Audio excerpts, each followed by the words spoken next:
यूं ही नहीं मिलती है राही को मंजिल यहाँ। एक जुनून सा दिल में जगाना पड़ता है। पूछा चिड़िया से कैसे बनता है आशियाना। बोली भरनी पड़ती है उड़ान बार बार। तिनका तिनका उठाना पड़ता है। तिनका तिनका उठाना पड़ता है। नमस्कार दोस्तों, मैं सुकेश चौहान आप सबों का आज के वेबिनार में स्वागत करता हूं। इस वेबिनार सीरीज का शीर्षक है शिक्षा से स्वावलंबन तक। इसका मकसद है कि इस कोरोना के युग में हम सब मिलकर अपने बच्चों के भविष्य के निर्धारण में सही मार्गदर्शन दे सकें। मेरा मानना है कि जब तक दिशा सही नहीं होगी, दशा भी सही नहीं होगी। आज के इस विषय पे बात करने के लिए मैंने जिस स्पीकर को आमंत्रित किया है, वो देश के सबसे प्रतिष्ठित पायदान रॉ में इंटेलिजेंस ऑफिसर के रूप में कार्यरत होने जा रहा है। ये 23 साल का नवयुवक बिहार के एक छोटे से जिला दरभंगा के खरुआ गांव का निवासी है। यूं तो दरभंगा किसी पहचान का मोहताज नहीं है। इसने हमारे देश को सदा कला तथा शिक्षा के क्षेत्र में अभिन्न योगदान दिया है। फिजिक्स के बहुत बड़े विद्वान एच.सी. वर्मा को कौन नहीं जानता, वो किसी परिचय के मोहताज नहीं है। तथा महान राजनीतिज्ञ और शिक्षाविद ललित नारायण मिश्र के नाम से भी हम सब अवगत हैं। इसी दरभंगा जिले के एक स्कूल में 10वीं की परीक्षा में 95% तथा 12th की परीक्षा में पीसीएम सब्जेक्ट के साथ 92% स्कोर करने के बाद एक बार इस नवयुवक ने भी अपने भविष्य की बागडोर बीएससी फिजिक्स ऑनर्स को सौंपना चाहा। जब वो बीएससी का फॉर्म भरने ही वाला था, तभी उसके फोन की घंटी बजी और दूसरी तरफ थे उसके भैया। उन्होंने उसे सजेस्ट किया कि rather than choosing a BSc Physics honors, choose humanity as your career, humanity subject as your career, क्योंकि humanity में ज्यादा अपॉर्चुनिटी है। उसने उनकी बात मानी और इंग्लिश ऑनर्स में अपना दाखिला दर्ज कराया। अथक परिश्रम के बल पे उसने अपना पहला एग्जाम पोस्टल असिस्टेंट के रूप में क्लियर किया। 2 साल लगातार सरकारी नौकरी में रहने के बाद उसके पास 9 to 6 जॉब के बाद काफी समय मिला अपने आप को ग्रूम अप करने का, अपने आप को फ्यूचर के लिए तैयार करने का, और उसने इसके लिए अपने आप को मौका भी दिया, तैयारी भी की। उसने अपनी अगली परीक्षा CGLE, जिसका फुल फॉर्म होता है कंबाइंड ग्रेजुएट लेवल एग्जाम, में अपनी उत्तीर्णता दर्ज कराई। इसके तहत उसने अपना अगला आशियाना दिल्ली के सेक्रेटेरिएट में एज ए SSA, जिसका फुल फॉर्म होता है सीनियर सेक्रेटेरिएट असिस्टेंट के रूप में बनाया। लेकिन कहते हैं ना, जिनकी आकांक्षाएं बड़ी होती है उन्हें कहाँ कोई रोक सका है। उसने एक बार फिर अपने समय का सदुपयोग कर देश के सबसे प्रतिष्ठित प्रोफेशन रॉ का एग्जाम निकाला तथा अपना नाम देश के चुनिंदा 20 मोस्ट इंटेलिजेंट लोगों में शामिल किया। इसकी पोस्टिंग जूनियर इंटेलिजेंस ऑफिसर के रूप में होने जा रही है। वो इतना छोटा है कि यूपीएससी की एग्जाम की तैयारी के बावजूद भी इस वर्ष यूपीएससी के एग्जाम में शिरकत नहीं कर पा रहा है। क्यों? क्योंकि कोरोना के वजह से यूपीएससी का एग्जाम आगे पोस्टपोन्ड हो गया है। उसे अभी यूपीएससी के एग्जाम को क्रैक करने के लिए थोड़ा और धैर्य रखना पड़ेगा। परंतु इसी बीच उसने BPSC, Bihar public Service commission का प्री तथा मेंस एग्जाम दोनों ही अच्छे अंकों से उत्तीर्ण किया तथा अपना इंटरव्यू में भी बेस्ट दिया और उसका इंटरव्यू भी बहुत ही अच्छा गया। मेरी शुभकामना है कि जब कुछ दिनों बाद बीपीएससी का रिजल्ट निकले तो उसमें भी वो जरूर अपना उत्तीर्णता दर्ज करा पाएगा। एक नवयुवक जिसने सीमित संसाधनों के बावजूद अपनी लगन और प्रबल इच्छा शक्ति के बल पे कम समय में जो मुकाम हासिल किया, वो निश्चय ही काबिले तारीफ है। मैं चाहूंगा वो हमारे बीच आके हमारे बच्चों तथा पेरेंट्स के साथ अपना एक्सपीरियंस साझा करे। हम सब ये जानने को उत्सुक हैं कि इतने यंग होने के बावजूद इंजीनियरिंग तथा मेडिकल जैसे ट्रेडिशनल एग्जाम को ना चूज करके उसने गवर्नमेंट जॉब को क्यों चूज किया।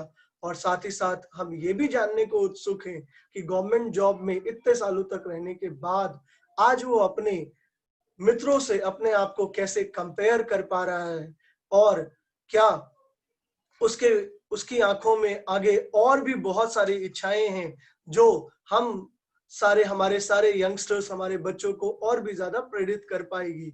तो बिना देरी किए मैं इस मंच पे बुलाना चाहूंगा सुप्रभात कर्ण को। Please give a big round of applause for Suprabhat Karn. Thank you.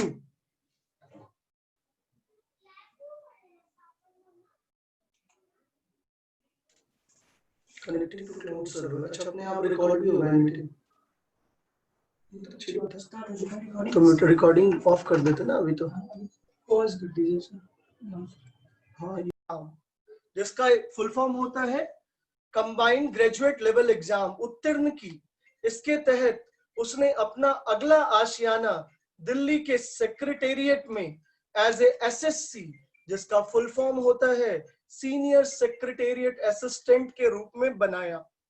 लेकिन कहते हैं ना, जिनकी आकांक्षाएं बड़ी होती है उन्हें कहाँ कोई रोक पाया है।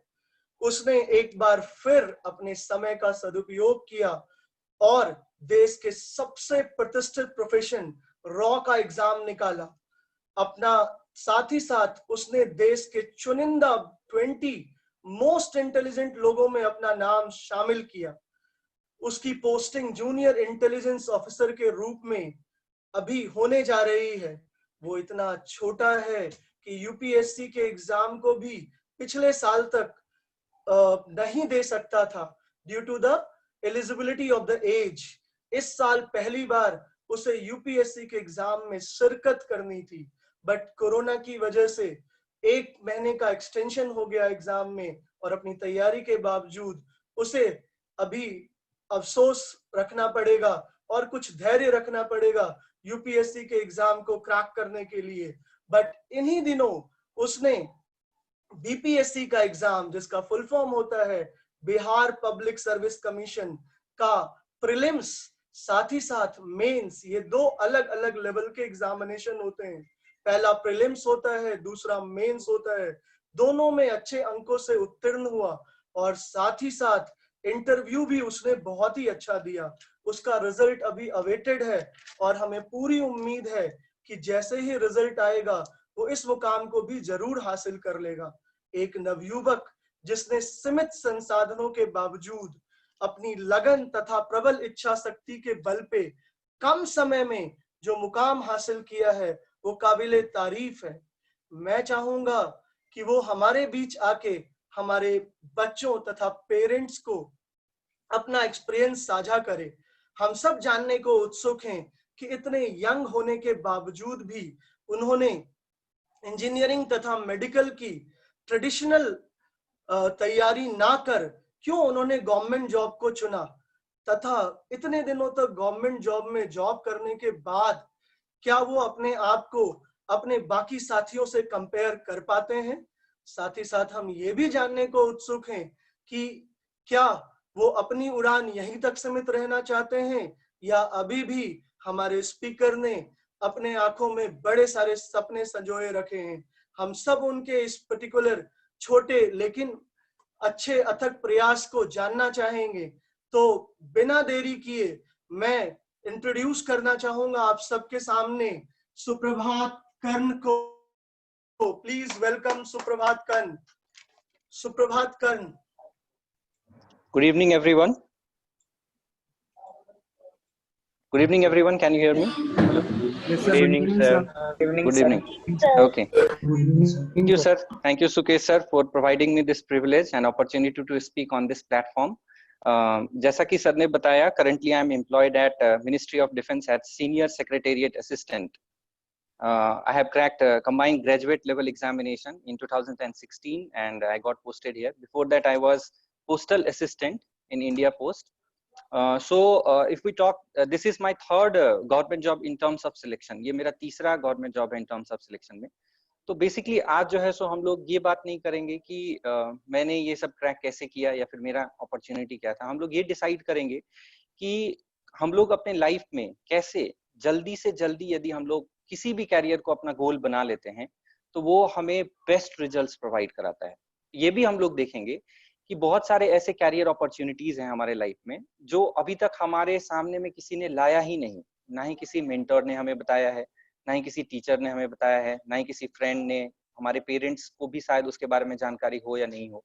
तो ऐसे कुछ अनरेवल्ड, कुछ अनलॉक्ड डोर्स हैं हमारे सामने में, जिसको आज हम लोग क्लियर करने का, ओपन करने का कोशिश करेंगे। कुछ ऐसे कैरियर ऑप्शंस को हम लोग एक्सप्लोर करेंगे आज, जिसमें सिर्फ आपको फाइनेंशियल सिक्योरिटी तो नहीं मिलेगी, साथ ही साथ फाइनेंशियल सिक्योरिटी के साथ ही साथ आपको एक प्राइड, एक प्लेजर, एक फ्लेक्सिबिलिटी का जॉब मिलेगा, जिसमें आप अपने पैशन को जिंदा रख सकते हैं, जिसमें आप टाइम दे सकते हैं अपने आप को, अपने फ्यूचर के लिए टाइम दे सकते हैं, अपने फैमिली को टाइम दे सकते हैं। और उसके साथ ही साथ आप इस हेरारकी में, जो गवर्नमेंट ऑफ इंडिया का हेरारकी होता है, उसमें आप टॉप लेवल तक पहुंच सकते हैं। तो आज हम लोग बेसिकली इसी 2-3 चीजों पे डिस्कस करेंगे। इससे पहले मैं कुछ अपने बारे में थोड़ा सा एक्सपीरियंस में बताना चाहता हूँ कि मैंने जब, जैसा सुकेश सर ने बताया था कि मैंने जब क्लास 12 पास किया, उस समय मेरे फिजिक्स में काफी अच्छे मार्क्स आए थे। I got 97 marks in physics. तो मेरे मन में भी यही चल रहा था, इनफैक्ट मेरे पेरेंट्स के मन में भी यही चल रहा था कि वो लोग चाहते थे कि मैं फिजिक्स ऑनर्स ले लूं या फिर मैं जेई की तैयारी करूं, फिर उसके बाद मैं इंजीनियरिंग कर लूं। लेकिन मेरे कजन ब्रदर, जो कि अभी बैंक ऑफ इंडिया में अभी पीओ हैं, प्रोविजनरी ऑफिसर, उन्होंने मुझे बताया कि you should prepare for the government examination. और 8 to 12 मंथ्स की प्रिपरेशन के बाद मेरे पास इतने सारे कैरियर अपॉर्चुनिटीज थे कि I would not have to think about it. मतलब एक बार यदि अच्छे से प्रिपरेशन हो जाए तो आपको ये नहीं सोचना पड़ेगा कि मुझे जॉब सिक्योरिटी मिलेगी कि नहीं मिलेगी, मैं कहीं स्टैंड करूंगा कि नहीं करूंगा, और इवन अच्छे अच्छे कैरियर अपॉर्चुनिटीज आपको मिलेंगे। तो एक छोटा सा ब्रीफ सेमिनार हम लोग ऑर्गेनाइज कर रहे हैं आज, और बेसिकली हम लोग इसी के ऊपर आज डिस्कस करेंगे। थ्रू सम प्रेजेंटेशंस भी हम लोग देखेंगे कि क्यों हम लोग गवर्नमेंट जॉब को चूज करें, या फिर क्यों प्राइवेट जॉब आज के कॉन्टेक्स्ट में जो है वो थोड़ा सा डिक्लाइन हो रहा है, या फिर क्यों लोग आईआईटी इंजीनियरिंग को ही इतना देखते हैं, क्यों मेडिकल करना चाहते हैं, गवर्नमेंट जॉब की तरफ क्यों नहीं जाना चाहते हैं, जबकि वहां पे भी बहुत ज्यादा जो है वो कैरियर अपॉर्चुनिटीज है। तो इन सब चीजों के बारे में हम लोग डिस्कस करेंगे। At the end of this session, यदि आपके मन में कोई भी इंक्विजिटिवनेस होगा, यदि आपके मन में कोई भी डाउट्स होंगे या क्वेश्चंस होंगे, तो वो भी आप पूछ सकते हैं। तो लेट अस स्टार्ट। थोड़ा सा पहले हम लोग एक ब्रीफ एक्सप्लेनेशन लेते हैं। सबसे पहले देखते हैं कि आखिर ये गवर्नमेंट जॉब आखिर होता क्या है। देखिए, सबसे पहले first of all we need to understand, चाहे आप 9th स्टैंडर्ड के हो, चाहे आप 10th स्टैंडर्ड के हो, चाहे आप 11th स्टैंडर्ड के हो, चाहे आप 12th स्टैंडर्ड के हो, बेसिकली आप सभी इसी 4 फेजेस में अभी बिलोंग कर रहे हैं। कुछ हो सकते हैं 7th स्टैंडर्ड में भी होंगे। तो आज का टाइम जो है वो बेसिकली कट थ्रोट कंपटीशन का टाइम है। मतलब आज यदि आप स्टार्टिंग से ही अपने कैरियर या गोल को फिक्स नहीं करेंगे, तो जब आप अपना कैरियर परस्यू करेंगे कुछ कुछ ऐसे चीज में जिसमें आपको लगेगा कि नहीं, मेरा ये कैरियर ठीक है, मैं आगे कुछ अच्छा कर लूंगा, और यदि आप अच्छा नहीं कर पाएंगे, तो आपको उस मोमेंट में जाके ये रियलाइज होगा कि मैंने अपना टाइम, अपना रिसोर्स, अपना डेडिकेशन, ये जो है वो ऐसी चीज में लगा दिया जिसका कोई फाइनल रिजल्ट नहीं निकला, या फिर अच्छा सेटिस्फैक्टरी रिजल्ट नहीं निकला। तो आखिर क्या किया जाए? बेसिक चीज क्या है, जब भी आप जैसे 12th के बाद आप निकलेंगे या फिर 10th के बाद आप निकलेंगे, तो आपके पास बहुत सारी अपॉर्चुनिटीज होती हैं। तो बेसिक क्या होता है? प्लानिंग करना। You must plan yourself. आपको एक प्लानिंग करना पड़ेगा। तो प्लानिंग के लिए आपके पास इंफॉर्मेशन होनी चाहिए। You need to have all the information.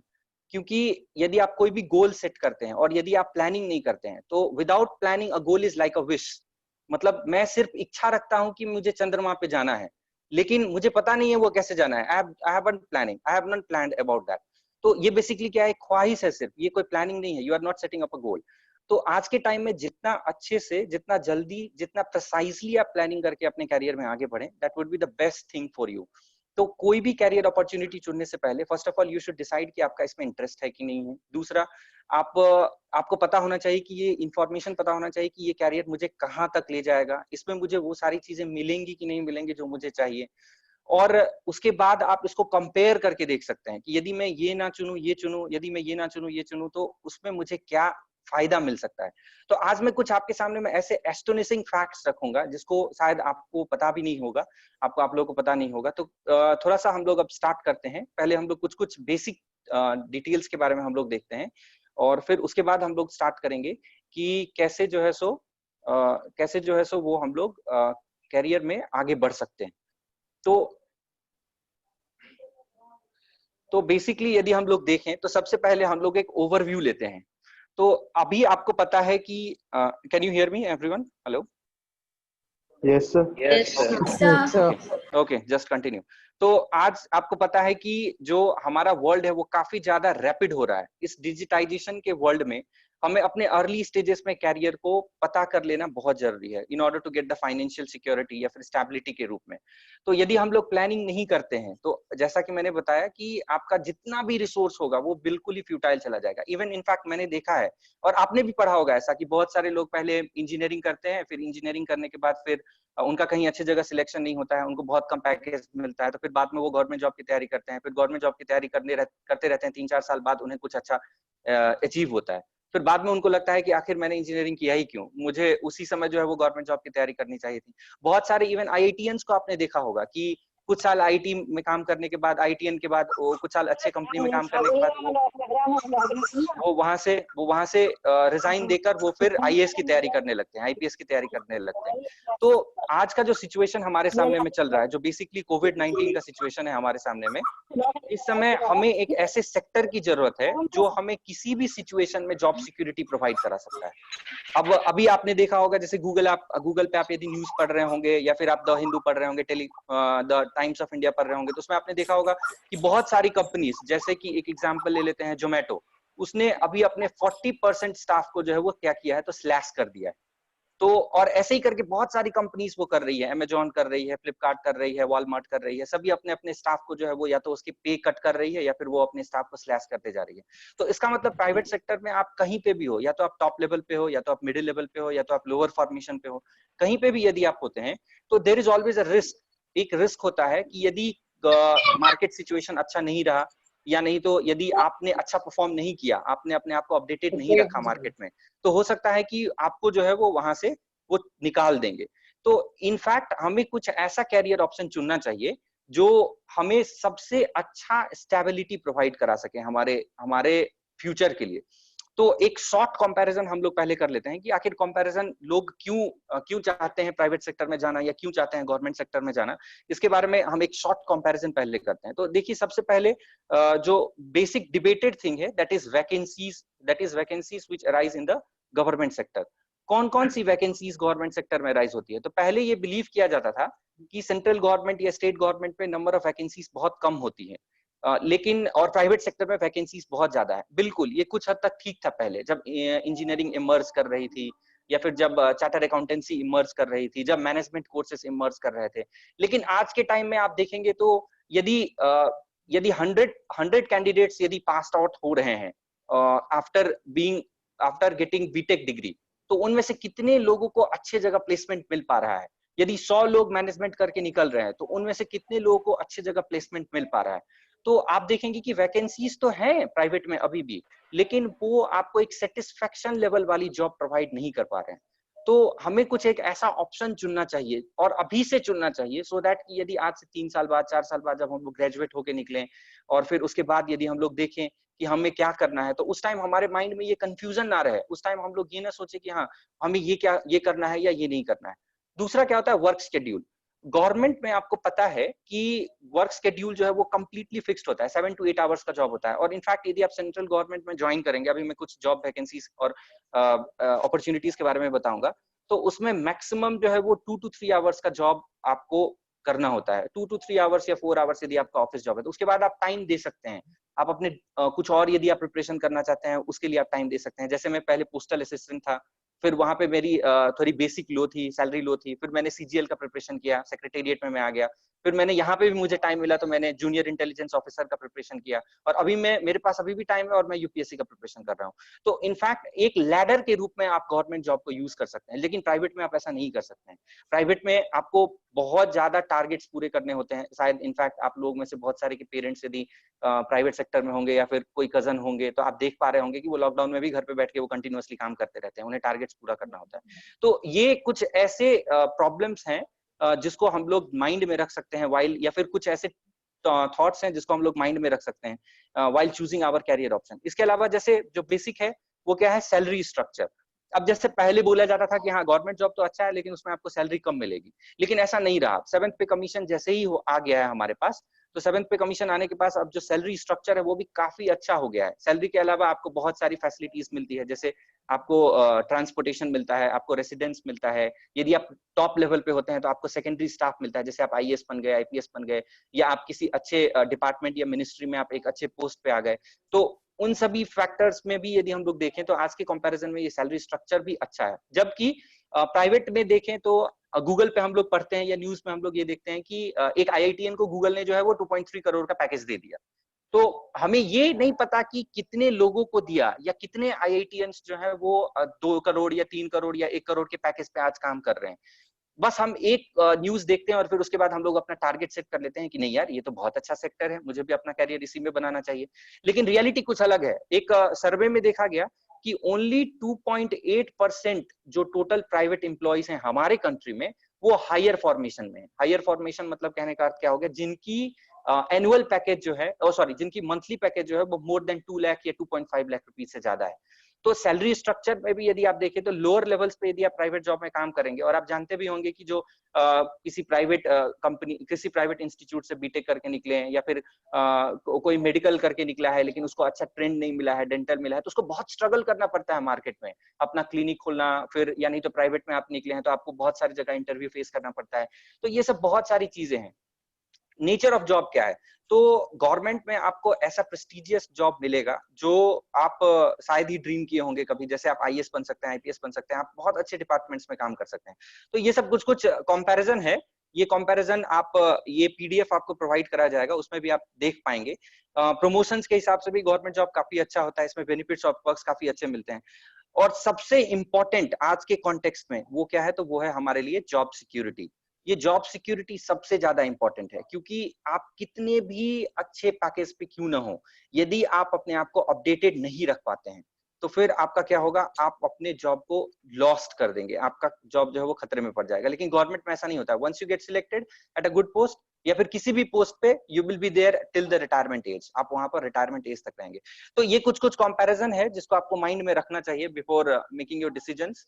तो इसको हम लोग अभी साइड में रखते हैं। पहले अब हम लोग देखते हैं कि आखिर हमारे पास कौन कौन से ऑप्शंस हैं जो क्लास 12th के बाद जस्ट हम लोग ज्वाइन कर सकते हैं। क्लास 12 के बाद कैसे ग्लोरियस लाइफ हम लोग जी सकते हैं। बहुत सारे ऐसे गवर्नमेंट जॉब्स हैं जिसके बारे में, कुछ के बारे में तो मुझे भी नहीं पता था, मुझे यहाँ आके पता चला कि अच्छा क्लास 12 के बाद ये भी कर सकते हैं। तो क्लास 12 के बाद कौन कौन से ऐसे जॉब्स हैं जिसको यदि हम लोग चूज करें एज अ कैरियर ऑप्शन तो वो मुझे पीक तक पहुंचा सकता है। तो कुछ ऐसे गवर्नमेंट जॉब्स के बारे में आज हम लोग डिस्कस करने वाले हैं। तो चलिए शुरू करते हैं, लेट अस स्टार्ट। तो सबसे पहले जो हमारे लिस्ट में है वो है यूपीएससी द्वारा कंडक्टेड एक एग्जामिनेशन होता है। Basically this is for the boys. मैं गर्ल्स के बारे में भी डिस्कस करूंगा। यूपीएससी के द्वारा कंडक्टेड एग्जामिनेशन है जिसको हम लोग बोलते हैं एनडीए, नेशनल डिफेंस एकेडमी। आप लोगों ने सुन भी रखा होगा एनडीए के बारे में। ये क्लास 12 के बाद आप दे सकते हैं। ईयर में 2 बार एग्जाम होता है, एक सितंबर सेशन में होता है और एक जनवरी मार्च सेशन में होता है। तो थोड़ा सा हम लोग इसके बारे में जानते हैं कि ये आखिर यूपीएससी एनडीए में होता क्या है, ये आप किस प्रकार का ये कैरियर जॉब प्रोवाइड करता है। और इसको हम लोग अभी हम लोग कंपेयर भी करेंगे कि ये आईआईटी से कितना अच्छा है या फिर आईआईटीएंस के कंपैरिजन में, क्योंकि क्लास 12 के बाद आपको मौका मिलता है आईआईटी में भी जाने का, क्लास 12 के बाद आपको मौका मिलता है मेडिकल में भी जाने का। तो हम लोग इसको अभी कंपेयर भी करेंगे कि ये कितना अच्छा है और उसके कंपैरिजन में ये कितना बेटर है। तो सबसे पहले हम लोग इसका कुछ ओवरव्यू देखते हैं। सिलेक्शन प्रोसीड्योर क्या है इसका। तो यदि आप एनडीए क्वालिफाई करते हैं तो आपको एक अच्छा रिस्पेक्टेबल पोस्ट मिलता है, गैजेटेड ऑफिसर का पोस्ट मिलता है। कहाँ पे, तो इंडियन आर्मी में, या नहीं तो इंडियन नेवी में, या नहीं तो एयरफोर्स में। It depends upon your interest as well as your marks which you have secured in the NDA.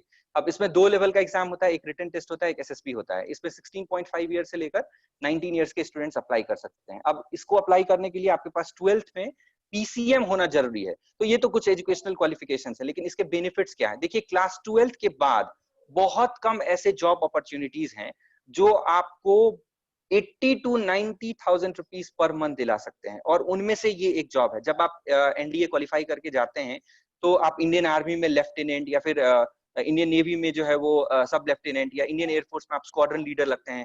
तो उस टाइम आपकी इन हैंड ज्वाइनिंग सैलरी जो है वो 80 to 90,000 रुपीज होती है। सो आई थिंक दिस इज पार कि क्लास 12 के बाद, जस्ट 12 के बाद आपको कोई ऐसा जॉब इतना ज्यादा सैलरी प्रोवाइड करा सके। आई डोंट थिंक सो कि कोई भी ऐसा जॉब है जो आपको इतना अच्छा पैकेज प्रोवाइड करा सकता है। इसके अलावा ये सिर्फ तो पैकेज की बात हो गई। इसके अलावा आपको क्या मिलता है कि डिफेंस की डिसिप्लिन। अब आप जानते हैं कि कैरियर में कभी भी at any stage of life, या चाहे आप जॉब में आ चुके हो, चाहे आप जॉब में नहीं हो, आप स्टूडेंट हो, चाहे आप किसी चीज की तैयारी कर रहे हो, उसमें डिसिप्लिन काफी ज्यादा इंपॉर्टेंट है। एक डिसिप्लिन्ड आदमी ही सक्सेसफुल हो सकता है। तो डिफेंस में ये क्वालिटी है कि वो किसी भी व्यक्ति में एक डिफेंस का क्राइटेरिया इंस्टॉल करता है। वो बताता है कि आपको कैसे जीवन को जीना चाहिए, how should be your life look like. और एक मेरे टीचर जो थे, जो मुझे पढ़ाया करते थे, उन्होंने मुझे कहा था कि लाइफ में कभी कुछ करना या नहीं करना, लेकिन इंडिया में conducted one of the toughest job का एग्जामिनेशन प्रिपरेशन जरूर करना, चाहे वो आईआईटी हो, चाहे वो एनडीए हो, चाहे वो यूपीएससी हो, चाहे कोई भी जो आपको लगता है कि हाँ मेरे लेवल में ये थोड़ा सा टफ है। इससे क्या होगा, यदि आपको सिलेक्शन मिल गया तो आपके लिए बहुत अच्छा होगा, आपकी कैरियर बहुत ग्लीम कर जाएगी। यदि आपको सिलेक्शन नहीं मिला तो आपको अपने लाइफ को देखने का नजरिया जो है वो बिल्कुल चेंज हो जाएगा। एनडीए आपको एक ऐसा ही अपॉर्चुनिटी प्रोवाइड करता है, एक वेल मेंटेन्ड लाइफस्टाइल आपको मिलता है। आप जो है वो कमांडर हो सकते हैं एक बड़े से ट्रूप के या यूनिट के। तो ये एनडीए जो है वो बहुत अच्छा अपॉर्चुनिटी प्रोवाइड कर सकता है। अच्छा, let me ask you a question, could you hear me? Hello everyone? Yes, sir. Okay, Yes, sir. Let me ask you a question. एक क्वेश्चन मैं आपसे पूछता हूँ कि आजकल जो डिजिटाइजेशन हो रहा है, इसके बाद, डिजिटाइजेशन के बाद लोगों के मन में ना क्रेविंग्स बहुत ज्यादा होती है, बेसिकली यंगस्टर्स के मन में, कि अरे उसके पास ये स्मार्टफोन है, उसके पास ये गाड़ी है। तो what could be the most expensive car would you like to buy? मतलब सबसे ज्यादा एक्सपेंसिव कार आप क्या खरीद सकते हैं, या क्या आप खरीदना चाहते हैं? यदि आप थोड़ा सा अफोर्ड कर सकते हैं तो आप टोयोटा खरीद लेंगे, और थोड़ा अफोर्ड करेंगे तो आप पजेरो खरीद लेंगे, और थोड़ा अफोर्ड करेंगे तो आप बीएमडब्ल्यू या ऑडी खरीद लेंगे, और थोड़ा अफोर्ड करेंगे तो आप फरारी खरीद लेंगे, और थोड़ा अफोर्ड करेंगे तो आप लैम्बोर्गिनी या रोल्स रॉयस खरीद लेंगे। मतलब आप कुछ भी खरीदेंगे, दैट विल बी अराउंड, मुझे लगता है कि not more than 2.5 crore. 2.5 to 5 crore से ज्यादा आज कोई नहीं खरीद सकता है। वो भी वही खरीद सकता है जिसका अर्निंग बहुत ज्यादा है। लेकिन एक रियलिटी मैं आपको बताता हूं कि जब भी आप एनडीए क्वालिफाई करके इंडियन एयरफोर्स ज्वाइन करते हैं तो आपको मौका मिलता है MI-17 उड़ाने का, आपको मौका मिलेगा अपाचे हेलीकॉप्टर उड़ाने का, आपको मौका मिलेगा। This seems like a dream, मतलब ये ड्रीम है, but this is the reality. मतलब आप एक 5 करोड़ की गाड़ी लेकर आप सपने में सोचते हैं कि अरे ये मेरे पास होता तो कितना अच्छा होता, but if you qualify NDA you will get a opportunity to ride a 250 crore vehicle, the whole sky would be yours. So you can imagine that this is how professional and how motivated, how filled with pride this job category is. बहुत अच्छा career है यदि आप लोग करना चाहें, या फिर कोई भी इंटरेस्टेड है डिफेंस सर्विसेज में जाने के लिए, और थोड़ा सा वो क्लास 12th में मेहनत कर ले अपने पीसीएम के ऊपर, थोड़ा सा इंग्लिश अच्छा कर ले, तो वो आसानी से एनडीए क्वालिफाई कर सकता है। मेंस तो प्री का एग्जामिनेशन तो आप लोग कर सकते हैं, बाद में जो है वो आप एसएसबी का इंटरव्यू होता है, वो थोड़ा डिफिकल्ट है, उसके लिए थोड़ा आपको प्रिपरेशन करना पड़ेगा। बट एक बार यदि आप कर लें तो this will be a best opportunity for your life. और अपॉर्चुनिटी क्यों बेस्ट होगा, इसका एग्जाम्पल है आप लोग के सामने में ये फोटोग्राफ। ये फोटोग्राफ क्या एक्सप्लेन करता है? ये फोटोग्राफ एक बहुत ही इंपॉर्टेंट चीज एक्सप्लेन करता है। ये मैं बता रहा हूं आपको, बाद में आप गूगल भी कर सकते हैं। ये क्या एक्सप्लेन करता है कि एनडीए में प्रमोशन कितना अच्छा है। प्रमोशन इतना अच्छा है एनडीए में कि सामने में जो आप 3 अलग अलग आर्म फोर्स के ऑफिसर्स देख रहे होंगे, एक इंडियन एयरफोर्स के हैं, बीच में जो बीच में है वो इंडियन आर्मी के हैं, और जो राइट हैंड साइड में है वो इंडियन नेवी है, नेवी के ऑफिसर है। ये तीनों अपने रिस्पेक्टिव डिफेंस के चीफ हैं। जो लेफ्ट साइड में है वो इंडियन एयरफोर्स के चीफ हैं, एयर मार्शल आरकेएस भदौरिया। जो बीच में है वो मनोज मुकुंद नरवनी है, आप इनके बारे में शायद देखते भी होंगे गूगल वगैरह प्रेस ब्रीफिंग में। और जो राइट हैंड साइड में है वो rear admiral vice admiral Karambir Singh है। ये तीनों एनडीए के सेम बैच के प्रोडक्ट हैं, मतलब इन्होंने भी कभी अपने लाइफ में एनडीए ज्वाइन किया था, और तीनों सेम ही बैच के प्रोडक्ट हैं, तीनों ही एक ही बैच के कलीग्स हैं। और आज देखिए कि वो किस जगह पर पहुंच गए हैं, मतलब they are the chief of Indian defence system, मतलब वो बैकबोन है आज इंडियन डिफेंस सिस्टम के। तो ये डिपेंड करता है कि आपकी क्वालिटी के ऊपर कि आप उतना ऊपर पहुंच सकते हैं कि नहीं पहुंच सकते हैं। लेकिन एक बहुत अच्छा लाइफ, एक बहुत डेडिकेटेड लाइफ आप एनडीए के बाद फ्लरिश अपना लाइफस्टाइल मेंटेन कर सकते हैं, ये तो श्योरिटी है। एक और बात मैं एनडीए के बारे में करना चाहूंगा। लेट अस कंपेयर एनडीए को, हम लोग एक बार कंपेयर करते हैं आईआईटी से क्लास 12 के बाद, कि आखिर एनडीए बेटर है या फिर आईआईटी बेटर है। एक बार हम लोग कंपेयर करके देखते हैं तो क्या क्या हो सकता है, एनडीए और आईआईटी में क्या क्या बेसिक डिफरेंस है। एनडीए जो है वो बॉयज को मेन में ट्रांसफॉर्म करता है। What is the meaning of transformation of boys into main? Means अभी आप लड़के हैं, means you don't have a particular well disciplined life, आपको नहीं पता कि फ्यूचर में कौन कौन से प्रॉब्लम्स फेस करने पड़ सकते हैं, उसको हम लोग कैसे टैकल करेंगे। But NDA installs this all configuration inside you. NDA आपके अंदर ये सभी चीजें इंस्टॉल करता है कि आप कितने भी डिफिकल्ट सिचुएशन में अपने लाइफ में आप आसानी से अपने सूझबूझ से बाहर निकल सकते हैं। बट आईआईटी जो है वो बॉयज को एक गाइज में कन्वर्ट करता है। Guys is basically a common modernised word. इसका मतलब है कि आप बीटेक करके निकलेंगे तो फिर आप जो है सो या तो कंप्यूटर इंजीनियर बन जाएंगे, तो आपकी एक अच्छी सैलरी होगी, आप अच्छे रेस्टोरेंट में जाएंगे, आप अच्छे घर में रहेंगे, तो that is the basic difference. But जो कैरियर रिस्पॉन्सिबिलिटी है, जो फ्यूचर में प्रॉब्लम सॉल्विंग है, जो फ्यूचर में सिचुएशन असेसमेंट है, ये सब क्वालिटी आईआईटी जो है वो आपको नहीं सिखाते हैं। You can get this in NDA. दूसरा क्या है, गारंटीड जॉब आफ्टर एनडीए। मतलब आप यदि एनडीए क्वालिफाई कर लेते हैं, देन योर जॉब इज 100%, इवन 200% secured. Means no one can आपको वहां से कोई निकाल नहीं सकता है। लेकिन आप सपोज कीजिए कि आपने 12th के बाद आईटी कर लिया, आईटी आपने क्रैक कर लिया और आपका आईटी में एडमिशन हो गया, या आईटी नहीं एनआईटी में एडमिशन हो गया, या किसी भी इंजीनियरिंग कॉलेज में एडमिशन हो गया, तो ये गारंटी नहीं है कि आप 4 साल बाद जब आईटी करके निकलेंगे, या आप एनआईटी करके निकलेंगे, या आप किसी और कॉलेज से बीटेक करके निकलेंगे तो आपकी जॉब फिक्स रहेगी। दिस इज नॉट गारंटीड, बिल्कुल ही गारंटी नहीं है इसकी। इवन आजकल तो ट्रेंड ऐसा हो गया है कि बहुत सारे लोग आईआईटीएंस, इवन आईआईटीएंस जो आईटी करके निकलते हैं, उनको भी अच्छा पैकेज नहीं मिल रहा है। क्यों? क्योंकि लोग क्या कर रहे हैं, आईटी करके निकलते हैं और फिर उसके बाद वो अपने एडमिशन ले लेते हैं आईआईएम में, फिर वहां से वो मैनेजमेंट कर लेते हैं। या नहीं तो बहुत सारे लोग जो है आईटी से बीटेक करते हैं, फिर उसके बाद वो लग जाते हैं एमटेक करने में, फिर वहां से वो डिग्री ले लेते हैं। तो ये एक लॉन्ग प्रोसेस है, और which is not providing surety कि आपको इसके बाद जॉब मिलेगा ही मिलेगा, और यदि जॉब मिलेगा तो आप उस जॉब से सेटिस्फाइड रहेंगे कि नहीं रहेंगे। दूसरा क्या है, एनडीए ऑफिसर्स जो है सिर्फ पैसा नहीं कमाते हैं, एनडीए ऑफिसर्स रिस्पेक्ट कमाते हैं। they have a particular satisfaction of duty in their themselves, और उनकी जो लाइफस्टाइल होती है वो बहुत ही ग्लोरियस होती है। जैसे कि आपने यदि फिल्मों में देखा होगा, एक ब्रिगेडियर, कर्नल या फिर विंग कमांडर, ग्रुप कैप्टन, ये सब को आपने यदि देखा होगा या आप यूट्यूब पे एक्सप्लोर कर सकते हैं, तो एक रॉयल लाइफस्टाइल होता है उनका। आपके पास बहुत सारे स्टाफ्स होते हैं, आपके पास बहुत सारे सेकेंडरी पीपल्स होते हैं। यदि आप यूनिट में जाते हैं पोस्ट होके, तो आपका एक कॉन्वॉय होता है जो आपके साथ साथ चलता है। बट आईआईटीएन जो है वो सिर्फ मनी अर्न करते हैं।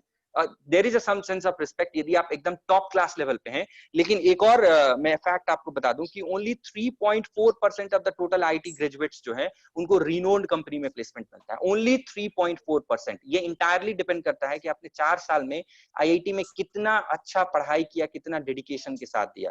तो और नेक्स्ट क्या है, NDA teaches you a method of disciplined life, but at IIT life is at your choice. NDA आपने देखा भी होगा कि आईटी करते रहते हैं स्टूडेंट्स, जब लास्ट ईयर में आते हैं तो वो यूपीएससी की तैयारी करने लगते हैं। लास्ट ईयर का जो यूपीएससी टॉपर था Akshat Jain, he was from IIT Guwahati, तो उसने लास्ट ईयर में यूपीएससी का प्रिपरेशन करना स्टार्ट कर दिया। तो if you want to go for such a glorious life, आप कहीं अपना लाइफ बनाना चाहते हैं, तो why should you waste your time, why should you waste your resources, why should you waste your dedication in such a thing जिसमें आप आगे बढ़े और फिर आपको पता चले कि अरे नहीं यार ये गलत मैंने चूज कर लिया।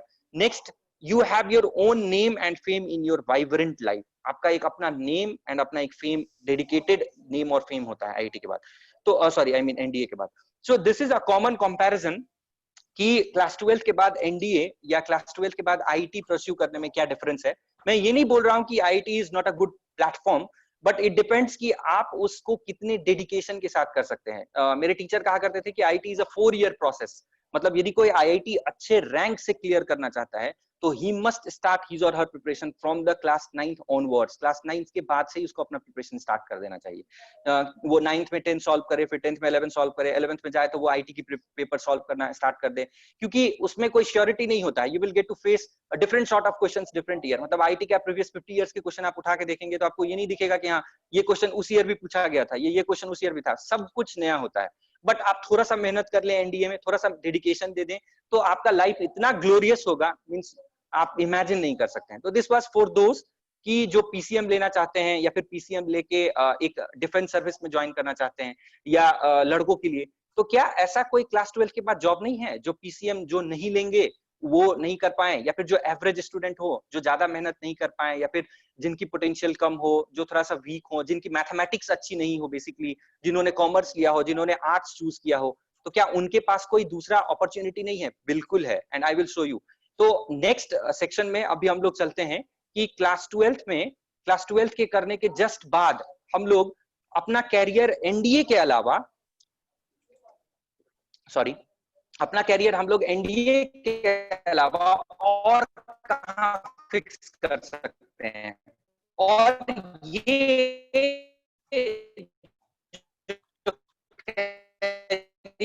ऑप्शन मैं अभी बताने जा रहा हूं, ये मुझे अभी तक नहीं पता था। इनफैक्ट मैंने जब यहाँ सेंट्रल से चला किया, डिफरेंट फीलिंग, मतलब मुझे किसी ने पता होगा, लेकिन मुझे लगता है कि मोर देन 60-70% आप लोगों को भी नहीं पता होगा कि यहाँ ऐसा भी कुछ जॉब होता है जो मैं 12th के बाद कर सकता हूँ।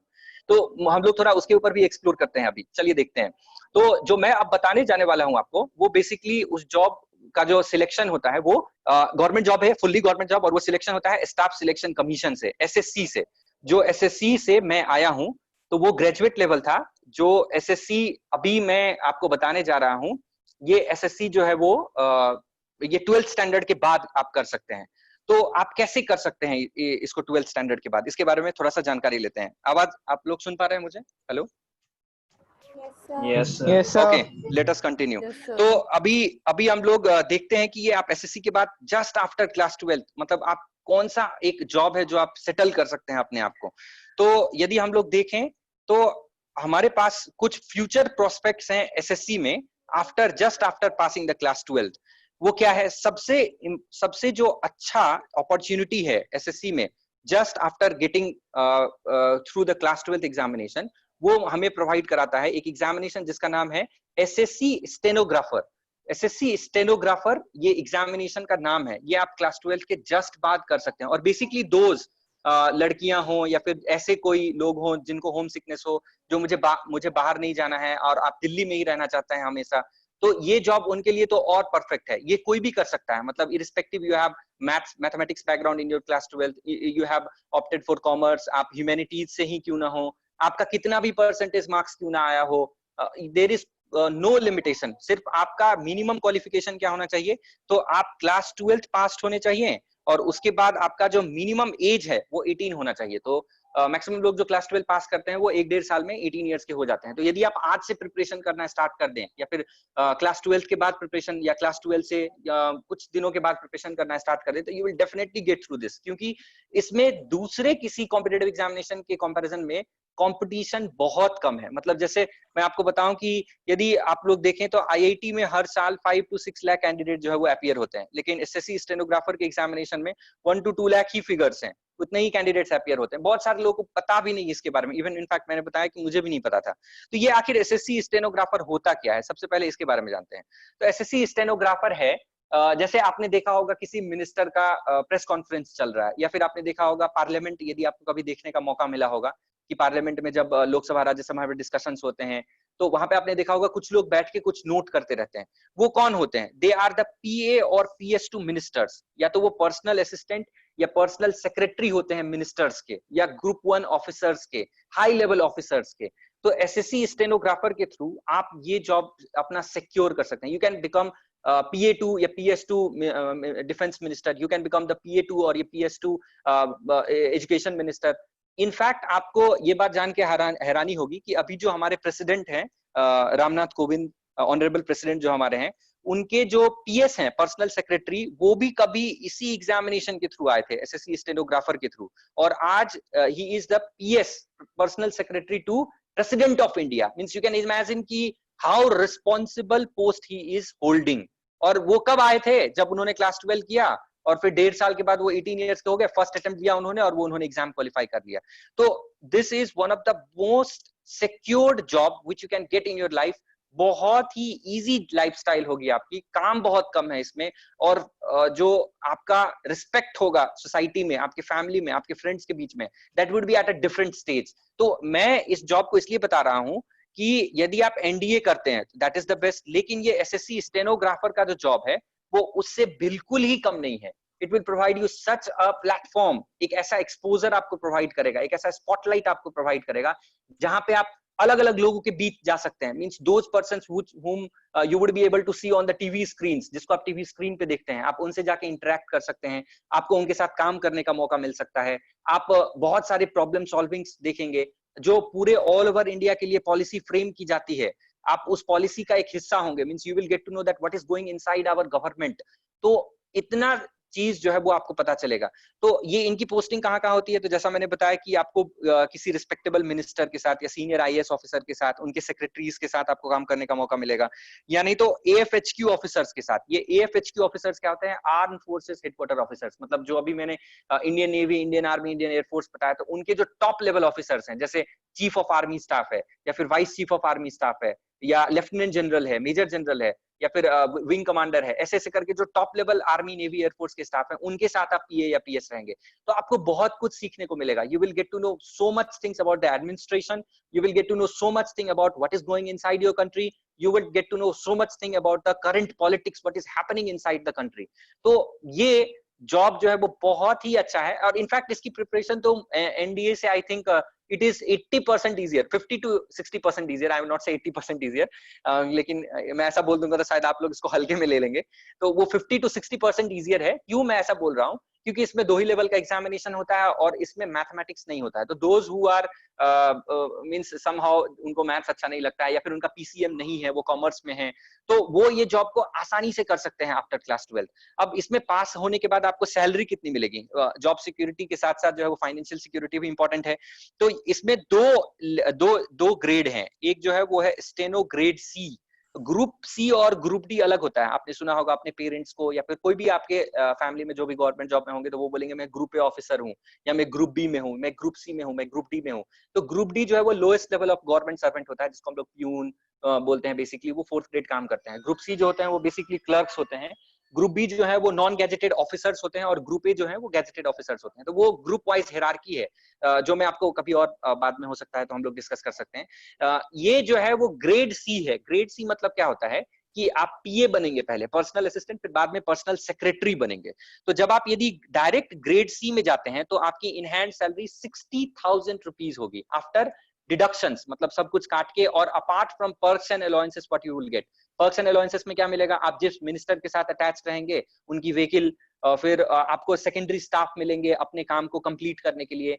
आपको जो है वो एक्सपोजर मिलेगा। जैसे अब सपोज कीजिए कोई मिनिस्टर जो है वो फॉरेन ट्रिप पे जा रहा है, तो उनके कॉन्वॉय के साथ आपका जाना है, तो आपका जाने आने का खर्चा, रहने का सब कुछ government of India will bear that. तो और यदि आप ग्रेड डी ज्वाइन करते हैं तो you will gate 40 to 45,000 rupees in hand. मैं ये करंट सिनेरियो की बात कर रहा हूँ, जब आप ज्वाइन करेंगे तो शायद ये हो सकता है कि चेंज हो जाए। तो after NDA if anyone wants कि मुझे एक अच्छा लाइफ मिले, एक पीसफुल लाइफ मिले। पीसफुल लाइफ इसलिए मैं बोल रहा हूँ क्योंकि स्टेनोग्राफर में काम भी बहुत ज्यादा नहीं होता है। आप प्राइवेट जॉब की तरह ऐसे नहीं है, या फिर इंजीनियर्स की तरह ऐसे नहीं कि आपको टारगेट पूरा करना है, आपको प्रेजेंटेशन आज बना के देना है तो देना ही है, ऐसा कुछ नहीं है। मतलब you will gate plenty of time. अब हो सकता है कि आप लोगों में से कोई गिटार अच्छा बजाता होगा, या फिर किसी को म्यूजिक में इंटरेस्ट होगा, किसी को आर्ट एंड क्राफ्ट में इंटरेस्ट होगा, और वो आप चाहते हैं कि hello, could you hear me? Hello, Yes, sir. तो यदि आप ऐसा चाहते हैं कि मैं उस अपने फ्यूचर को भी कंटिन्यू करता रहूं, मैं उस हॉबी को कंटिन्यू करता रहूं, तो you will gate plenty of time. Why? Because only 5 days of work होता है इसमें, मंडे टू सैटरडे, और उसके बाद सिर्फ ये 9 AM to 5 PM का वर्क होता है। तो इसमें आपको 5 PM के बाद बहुत टाइम मिलेगा। सैटरडे संडे आपको वीकेंड्स में हॉलीडेज मिलेंगे। आप जो है सो गवर्नमेंट के खर्चे पे, आप यदि एसएससी स्टेनोग्राफर ज्वाइन करते हैं तो आप गवर्नमेंट के खर्चे पे जो है वो गवर्नमेंट ऑफ इंडिया की किसी अच्छे रिनोड यूनिवर्सिटी से आप स्टडी लीव लेकर स्टडी कोर्स पे जा सकते हैं, और उसकी पूरी खर्च जो है वो गवर्नमेंट ऑफ इंडिया उठाती है। इनफैक्ट एनडीए ऑफिसर्स के साथ भी ऐसा ही होता है। मतलब वो लोग एनडीए क्वालिफाई कर लेते हैं, फिर उसके बाद किसी टेक्निकल ग्रेड में एंट्री यदि वो लोग चाहते हैं, या फिर टेक्निकल लाइन में वो लोग जाना चाहते हैं, इंडियन आर्मी में या इंडियन नेवी में, इंडियन एयरफोर्स में, तो वो लोग एक रिक्वेस्ट डाल देते हैं गवर्नमेंट के सामने में कि मुझे जो है वो आईआईटी से ये डिग्री कराई जाए, या फिर ये कोर्स मुझे पढ़ना है। तो गवर्नमेंट पूरा एक्सपेंस उनका बियर करती है। और इतना ही नहीं, वो बाहर भी जाके वो पढ़ के आ सकते हैं। ट्रेंट यूनिवर्सिटी, हल यूनिवर्सिटी, ऑक्सफोर्ड यूनिवर्सिटी, सब में भी वो जाके पढ़ के आ सकते हैं। तो जो एनडीए के बाद सबसे अच्छा अपॉर्चुनिटी है basically for those who want to pursue a full time government job career, जो अपने फैमिली को, जो एक रिस्पेक्टफुल लाइफ जीना चाहता है, बहुत शांति से रहना चाहता है, और 100% दिल्ली में ही चाहता है कि उसका लाइफ हो, वो कहीं और नहीं जाना चाहते हैं, तो आप एसएससी स्टेनोग्राफर ज्वाइन कर सकते हैं। एक और बात मैं बता दूं कि एसएससी स्टेनोग्राफर से बहुत सारे मिनिस्ट्रीज में आपको सिलेक्शन मिलता है। मतलब आप प्रेसिडेंट सेक्रेटेरिएट में ज्वाइन कर सकते हैं, आप वाइस प्रेसिडेंट सेक्रेटेरिएट में ज्वाइन कर सकते हैं, आप मिनिस्ट्री ऑफ एक्सटर्नल अफेयर्स में ज्वाइन कर सकते हैं, विदेश मंत्रालय। ये एक ऐसा मिनिस्ट्री है जहां पे आपको फॉरेन पोस्टिंग मिलती है। मतलब 2 साल आप 3 साल आप इंडिया में काम करेंगे और फिर इसके बाद 2 साल आपकी पोस्टिंग अब्रॉड में होगी। अब हो सकता है 3 साल के लिए आपकी पोस्टिंग अब्रॉड में हो सकता है कि मालदीव्स में हो जाए, फिर उसके बाद आप गल्फ कंट्रीज में चले जाएं, फिर उसके बाद आप यूरोपियन कंट्रीज में चले जाएं। तो गवर्नमेंट के एक्सपेंस पे आप बाहर जाके रह सकते हैं, वहां पे आपको रहने का आपका सारा जो कॉस्ट है वो गवर्नमेंट बियर करती है। बस आपको करना क्या है कि वहां पे जो भी इंडियन फॉरेन सर्विस के एम्बेसडर होते हैं, आप लोगों को पता होगा कि हर एक कंट्री में हमारे कंट्री के एम्बेसडर्स हैं, जिसको हम लोग भारतीय राजदूत बोलते हैं। तो आपको उन एम्बेसडर के साथ काम करना होता है। तो ये एक बहुत ही अच्छा जॉब है जो आप जस्ट आफ्टर क्लास 12 कर सकते हैं, और इसके बारे में मैं डिटेल्स सुकेश सर आपको प्रोवाइड कराएंगे। फिर उसके बाद जो है एक पीडीएफ में नेक्स्ट, उसके बाद जो क्लास 12 के बाद जस्ट आफ्टर क्लास 12 एक और अच्छा जॉब है एसएससी का जो आप कर सकते हैं, that is SSC CHSLE। What is this CHSLE? This is combined higher secondary level. Combined higher secondary level, higher secondary मतलब ही होता है क्लास 12। तो क्लास 12 के बाद आपको एक अच्छा जॉब मिल सकता है मिनिस्ट्रीज में या गवर्नमेंट ऑफ इंडिया के बहुत सारे डिपार्टमेंट्स में। इसमें कौन सी पोस्ट आपको मिल सकती है? जो पोस्ट है वो क्या है? LDC, जिसको हम लोग लोअर डिविजनल क्लर्क बोलते हैं, या अब इसका नाम चेंज कर दिया गया है और अब इसका नाम जो है वो क्या हो गया है, तो जूनियर सेक्रेटेरिएट असिस्टेंट, इसको हम लोग बोलते हैं JSA। और दूसरा जो पहले पोस्टल असिस्टेंट का एग्जाम कभी इंडिया पोस्ट लेती थी, जो मैं था 2 साल पहले उड़ीसा में, तो वो पोस्टल असिस्टेंट भी अब इसी के थ्रू जाते हैं, SSC CHSLE के थ्रू। तो इसमें आपका काम क्या होगा और आपकी पोस्टिंग कहाँ होगी, ये भी एक अच्छा ऑप्शन है जो आप क्लास 12 के जस्ट बाद जो है सो आप कर सकते हैं। इसमें आपका काम होगा इंपॉर्टेंट फाइल को हैंडल करना। क्यों? क्योंकि आपकी पोस्टिंग जो है वो किसी ना किसी गवर्नमेंट ऑफ इंडिया की मिनिस्ट्रीज में होगी जो सेंट्रल सेक्रेटेरिएट में लोकेटेड है। एग्रीकल्चर मिनिस्ट्रीज में, मेरिंग एंड फिशरीज में, एक्सटर्नल अफेयर्स में, डिफेंस में, होम अफेयर्स में, कहीं पे भी। तो आपका काम होगा कि आप इंपॉर्टेंट फाइल या फिर इंपॉर्टेंट डॉक्यूमेंट्स जो है सो आप कंटेन करेंगे, आपको उनके ऊपर एक्शन लेना होगा। तो आपको डे टू डे वर्क के बारे में पता चलेगा। साथ साथ इसमें भी आपको बहुत अच्छा जो है वो सैलरी मिल सकता है। LDC या JSA आप ज्वाइन करेंगे तो आपकी in hand salary 35 to 40,000 rupees होगी। तो after class 12 it is also a great financial security जो आपको बैकअप के रूप में एक प्लेटफॉर्म प्रोवाइड कराती है। उसके बाद PA, पोस्टल असिस्टेंट या डाटा एंट्री ऑपरेटर का जो जॉब है उसमें आपको 40 to 50,000 रुपीज इन हैंड मिलता है। इस जॉब में खासियत क्या है? SSC स्टेनोग्राफर से थोड़ा सा ये लो क्वालिटी का जॉब है, क्योंकि सैलरी में भी, इन टर्म्स ऑफ सैलरी भी ये थोड़ा सा डिफरेंट है, और इसका जो जॉब प्रोफाइल है वो भी आपको एक क्लर्कियल जॉब मिलता है बेसिकली। लेकिन इसमें खासियत क्या है SSC CHSL में? CHSL में खासियत ये है कि आपको बहुत ज्यादा टाइम मिलेगा, इतना ज्यादा टाइम मिलेगा आपको कि आप ऑफिस में बैठ के आप अपने फ्यूचर के बारे में पढ़ सकते हैं, आप कुछ यदि प्रिपरेशन कर रहे हैं तो वो कर सकते हैं। मैक्सिमम लोग जो सेंट्रल सेक्रेटेरिएट में आते हैं ये LDC या JSA बन के, मेरे साथ बहुत सारे हैं जो, मैं अभी SSA हूं और बहुत सारे लोग JSA हैं मेरे से नीचे, जूनियर सेक्रेटेरिएट असिस्टेंट। वो लोग सभी लोग UPSC की प्रिपरेशन करते रहते हैं या अपने स्टेट सिविल सर्विसेज कमीशन की प्रिपरेशन करते रहते हैं, और कुछ सालों बाद, 2 साल 3 साल बाद उनका सिलेक्शन हो जाता है और पता चलता है कि वो SDM बन के चले गए, वो डिप्टी सुपरिटेंडेंट ऑफ पुलिस बन के चले गए, वो लेबर इंस्पेक्टर बन के चले गए, वो इन्फोर्समेंट ऑफिसर बन के चले गए, विजिलेंस कमिश्नर बन के चले गए। मतलब बहुत अच्छे पोस्ट पे वो चले जाते हैं। क्यों? क्योंकि SSC CHSL एक ऐसा जॉब है जो जस्ट क्लास 12 के बाद आप कर सकते हैं, और उसमें आपको बहुत प्लेंटी ऑफ टाइम मिलेगा आपके आगे के इंडेवर्स के लिए, आप आगे का प्रिपरेशन यदि करना चाहते हैं तो उसके लिए।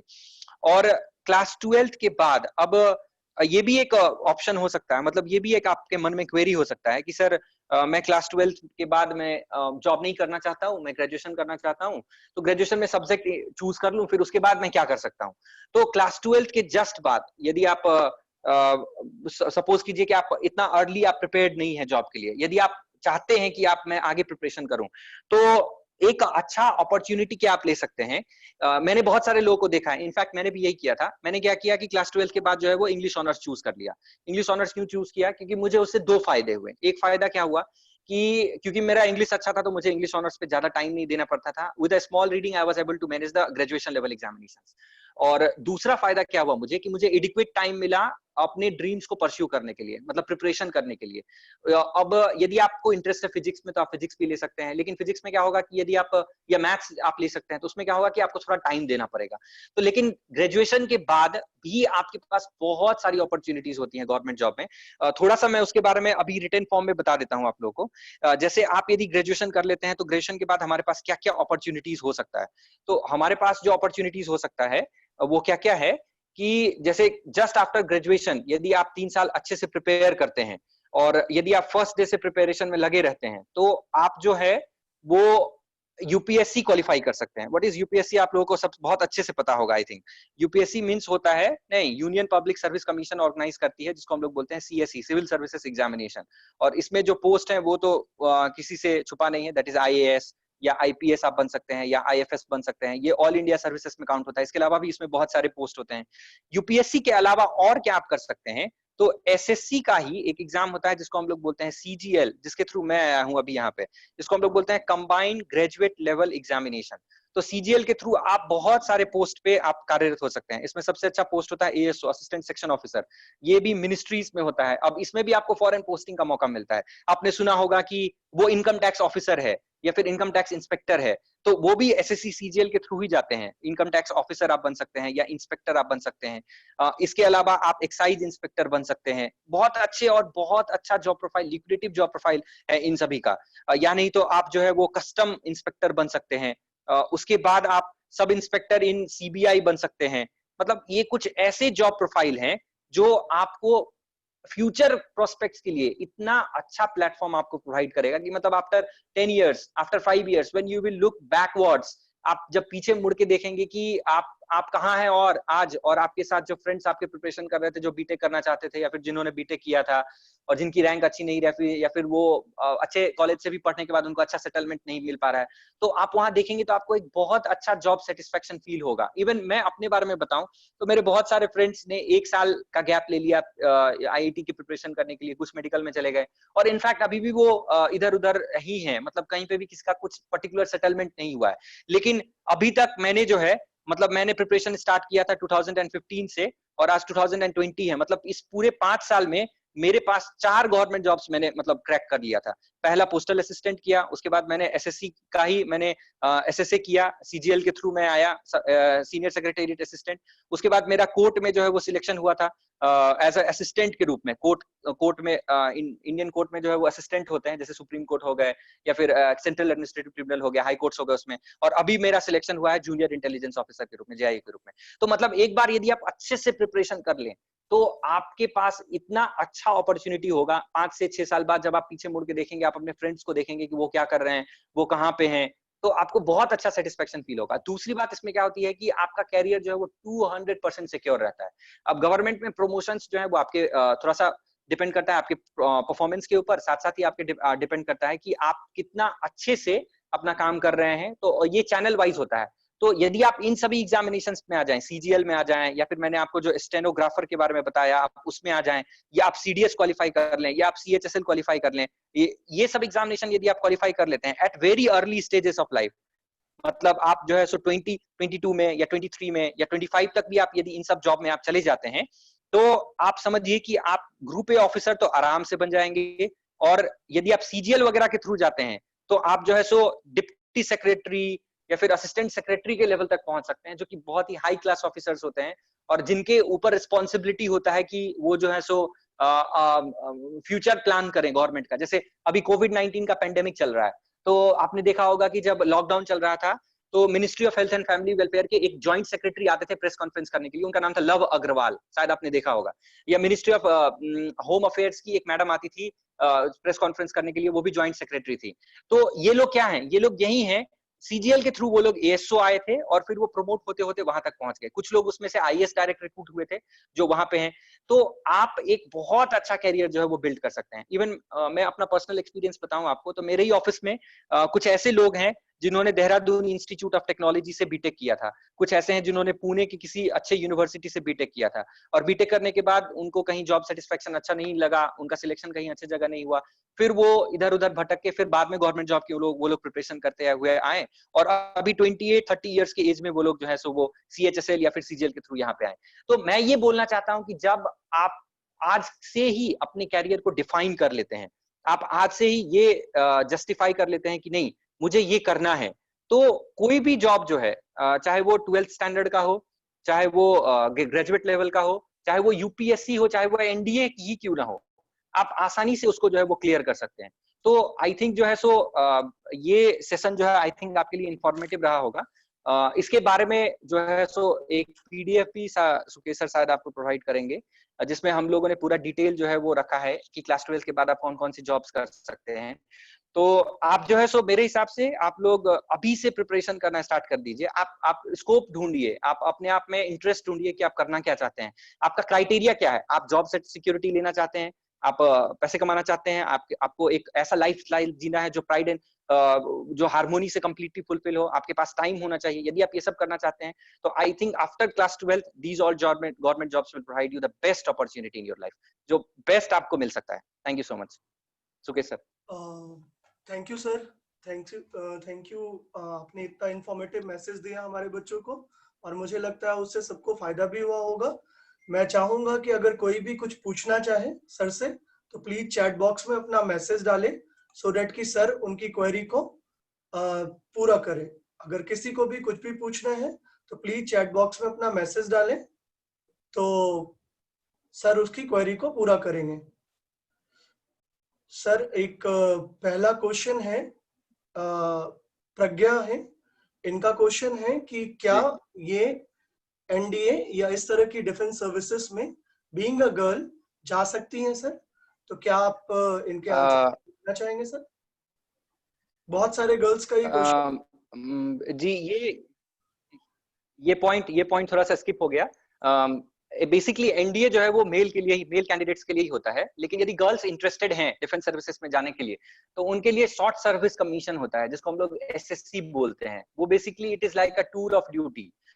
मतलब अभी तक जो है वो परमानेंट कमीशन डिफेंस में नहीं मिला है वुमेन्स को। चर्चा चल रही है, कुछ डिपार्टमेंट्स में मिल भी गया है, लेकिन अभी जो है वो परमानेंट कमीशन नहीं मिला है, तो वो शॉर्ट सर्विस कमीशन के थ्रू जो है वो जा सकती है। शॉर्ट सर्विस कमीशन में आपको 14 इयर्स ऑफ जॉब करना पड़ेगा। आप यदि सिलेक्टेड होते हैं, वो भी सेम होता है, बिल्कुल सेम होता है एनडीए की तरह। आपको वहीं पे सिलेक्शन मिलेगा, आपका भी जॉब नेचर वही होगा, जॉब प्रोफाइल भी वही होगा। 14 इयर्स तक आप काम करेंगे, उसके बाद आपको रिटायरमेंट लेना पड़ता है, या फिर ये गवर्नमेंट के डिस्क्रिशनरी पावर के ऊपर डिपेंड करता है। यदि आपने जॉब अच्छा किया तो वो आपको परमानेंट भी बना सकती है। तो ये एक शॉर्ट सर्विस कमीशन होता है, इसके बारे में आप सर्च कर लेंगे, आपको पूरा इन्फॉर्मेशन मिल जाएगा। इसको हम लोग बोलते हैं एसएससी, शॉर्ट सर्विस कमीशन। वो बेसिकली फॉर द गर्ल्स होता है। ये 14 इयर्स का एक टूर ऑफ ड्यूटी इसको हम लोग बोलते हैं। आई होप कि प्रज्ञा एज वेल एज महक दोनों का सेम क्वेश्चन था, दोनों की ये क्वेरी जरूर पूरी हुई होगी, है ना? साथ ही साथ कुछ बच्चों का बेसिकली पीसीबी स्ट्रीम के बारे में भी वो पूछना चाहते हैं, तो उनके लिए भी अलग से हम लोग एक सेमिनार करेंगे जिसमें पीसीबी के बारे में भी आपको डिस्कशन किया जाएगा।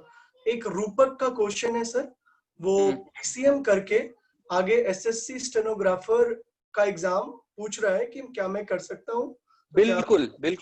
बिल्कुल कर सकते हैं। स्टेनोग्राफर के एग्जाम में आपको PCB, PCM, commerce, arts, humanities, आप कुछ भी सब्जेक्ट हो, आपको कितने भी परसेंटेज आए हो क्लास 12 में, या फिर आप किसी भी बोर्ड से हो, सीबीएसई से हो, स्टेट बोर्ड से हो, इरिस्पेक्टिव आप बिल्कुल तैयारी कर सकते हैं। और इसका प्रिपरेशन भी जो है बहुत नॉर्मल होता है।